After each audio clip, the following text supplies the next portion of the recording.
Hey, what is up, guys? It is your boy, Kingdom Soldier, and I'm back again with another commentary. I want to talk about something today that I really did not think I was going to be talking about, even though people have been tweeting at me and even texting me and putting in comments on my videos.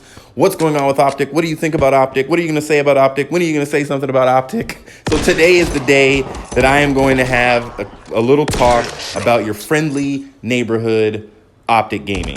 And I have to start this commentary by first and foremost saying thank you to Hector Rodriguez, Optic Hex.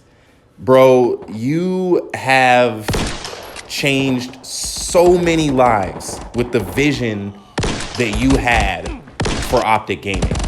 You have literally changed the landscape of esports, in my opinion, and the way we look at esports entertainment.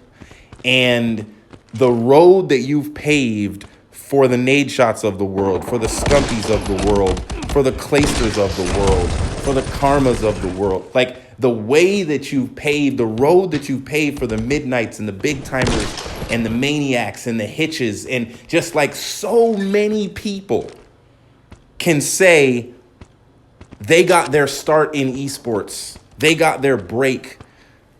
They first fell in love with esports. They first fell in love with sniping because of something you did.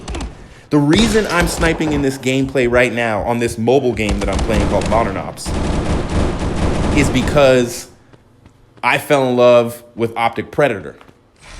And when I found Optic Predator, I knew I was home. I knew that I had found the right place. And ever since then, I've been a fan of Optic Gaming. I mean, of course, that was eons and eons ago, back in like Modern Warfare 2 era.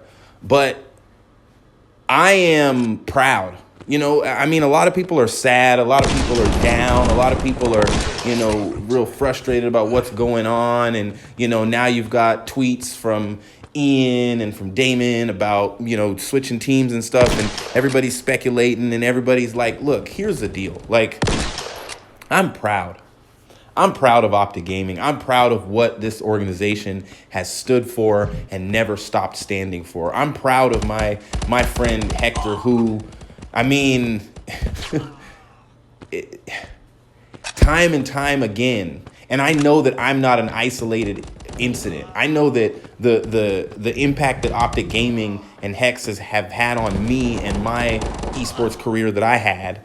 And then I look at the fruit of my own labor. I look at my own legacy, people like a Hitch and like a Landon and like a Goalie. And I look at those guys and I say, it wouldn't have meant anything what I poured into them if he didn't pour into me. And I'm just thankful, man. I'm just grateful for Optic Gaming. And, for those of you that are new to this channel and you don't know my history in Call of Duty and, why I was everybody's favorite Optic fanboy to either love or hate back in the day. I became an Optic fanboy because it's almost like one of those things where you say, because Optic first became a fan of me. Like, honestly, I one day, and you can go back and watch the video. Maybe I'll try to put it in the description or something like that, a link for this video in the description. But I one day made a video about nade shot. And it was just because of a phenomenon I was watching. I wasn't making a video for clickbait. Clickbait was so unpopular back then. Nowadays, you're supposed to have clickbait. You're supposed to name videos in ways that make people look at it. Nobody's ashamed of that. But back then, it was like, you can't have all this clickbait. And I just made a video about nade shot, just talking about what I thought made him so likable as a gamer.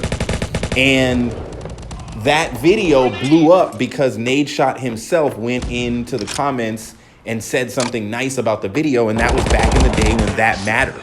When somebody went in your comments that was big, it showed up on their feed, and so thousands and thousands of people were subscribing to my channel. And I remember that was the day, that was the moment when nade shot. So, and I'll just rehash the story, but basically, I made the video and then took a month off, and then when I came back to check my YouTube channel, I was like, how have I grown? How have I grown by like a couple thousand subscribers and by 10,000 views? I don't remember how much it was. And I haven't been uploading anything. And what it was Nate Shot's comment that helped me grow. And he had just put the comment on like literally a few days before that. So I kept growing. And that was the moment that I decided, with the help of my friends, my buddy Judgment Awaits, I decided I'm going to do esports and I'm going to talk about esports. No, I don't play game battles. No, I'm not a competitive player. Yes, I've always been a sniper and that's all I've loved doing. But I'm going to talk about esports. And then I started talking about esports. And then one day I got a call from Puckett. And I started talking about esports. And then one day I uploaded a video about Optic getting blacklisted. And that day, Seth, Nade, Hector, who was already following me, actually, I just didn't know he was following me, but Seth, Nade, Diesel, Midnight, I can't even remember everybody else that followed me that day, but it was like this mass following by Optic members because of this Optic blacklisted video that I recorded in my closet. And that day, of course, everything changed. Like literally when that day, because Nadeshot tweeted out that day that he liked my content. Hector, I believe, shared the video that day. And that changed my life. That literally, I began having connections with other pros that I still have to this very day.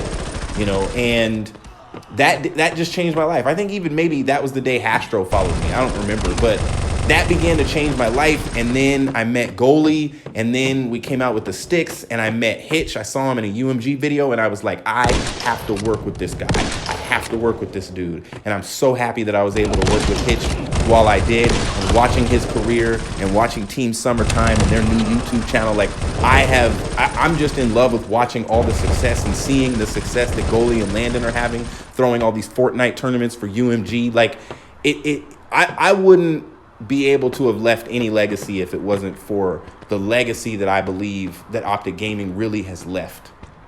And if we went to a gaming event, if we went to the first CDL event next year and just asked everybody to stand up who has been positively impacted by Optic Hex and or Optic Gaming in general, you would see hundreds of people stand to their feet. And one of the biggest things that has been done is 100 Thieves. Like what better legend, like what better legacy is there than 100 Thieves? Because in reality, what we're doing, what's been done by them taking Optic Gaming away from Hex is that they've basically taken away his ability, and I'm sure he's finding other ways to do it, but they took away his biggest ability and his biggest avenue or vehicle for helping other people. Hector has always been about helping other people. Always. Every time this dude's ever contacted me, it was to help. And he's given me good advice. And I always say this, and he says, well, I just gave you an idea. But I always give him credit for the sticks because he hit me up one day and was like, why don't you do a podcast? Like, why don't you just do a podcast? Like there is no good Call of Duty gaming like podcast from the community. Do a podcast. And we did. And we did an amazing podcast. And he came on it twice. And our most watched episodes are when Hex came on. And I'm just forever grateful, man. Optic Gaming has changed not just my life. I believe that competitive Call of Duty still to this day runs on green batteries. Whether we're watching Clayster on E United or we're watching the team that's owned by Optic Nadeshot. We're watching this guy Nadeshot who was mentored by Hex. And who literally, if you look at the core of his business model with 100 Thieves, it's to do what Optic Gaming did and was trying to continue to do, which is to create a crazy content house that is grounded and founded in esports and in competitive gaming. But it's really a place to deliver amazing world-class content. And 0 to 100, that was world-class content. And I'm amazed by this guy who, used to talk to us about a crack addict. And this guy who, oh my gosh, I remember watching Nade, was it Modern Warfare 3? Watching him play GBs, like sniper GBs on Modern Warfare 3. Like, man, and then he, and he also has gone through a loss that none of us ever want to experience. And he went through it at a young age. He lost one of the most important people in his life, and he walks with his head held high. And I honestly believe that Optic Gaming has every bit of responsibility for his greatness. Optic Gaming will never die. We may not see Optic Gaming on a stage. We may not see the OG and the green wall represented at Call of Duty events next year. But it will be represented at Call of Duty events next year. I don't care if it's Aches or Infinite. Nobody can knock down the green wall. It will remain standing forever. Forever. Because of the impact and the legacy that's being left behind. Because of the players that upload because they saw Nade do it. See, we call him the golden boy, whatever you want to call Nade Shot. But honestly, he is the greatest evidence, in my opinion, of the awesomeness of Optic Hex and of Optic Gaming. You know, and I look at Midnight, who now is helping to run the CDL team in Minnesota.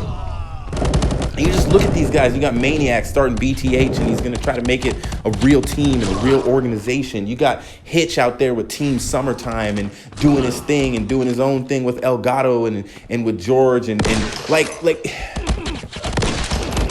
Sorry, Blake, didn't mean to not mention you. You're one of my favorite snipers to watch on Black Ops 4. I am nothing but impressed, and I am nothing but proud, and I am nothing but grateful. I am grateful. I can't hang my head low. And look, I was there. I watched the last game that the Dynasty team played together. I watched it. I sat there. I recorded it on Periscope on my phone, and I saw their faces, and I knew it was over. And it just happened to be in Seattle. And so I was able to make it, and I was able to stand there and watch.